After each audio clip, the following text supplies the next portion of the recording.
लोग जाता वे सारा बावे सबही के ऊपर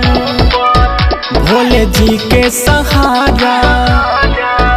बोली बोलबम के नारा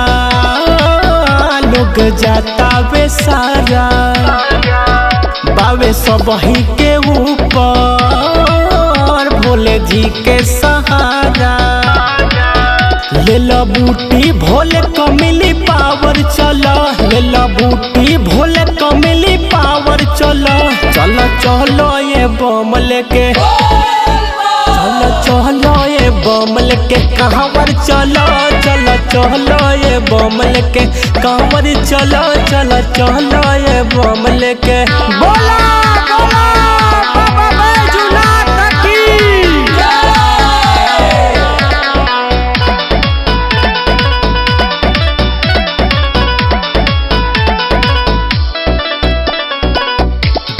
सारा सफर अबही बाकी काहे गइलो ये बम अभी थाकी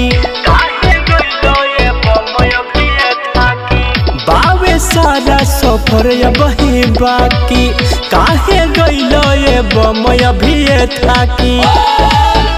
अभी देव घर नगर के बाभावर चलो अभी देव घर नगर के बाभावर चलो चलो चलो ये बम लेके चलो चलो ये बम लेके कहावर चलो चलो चलो ये बम लेके कहावर चलो चलो चलो ये बम लेके बोला बोला बाबा बासुकीनाथ की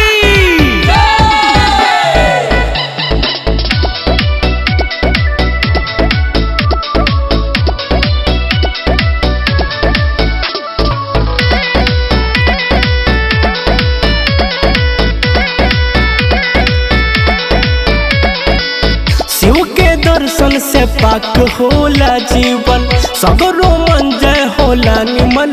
निमन सगरो मन जय होला निमन निमन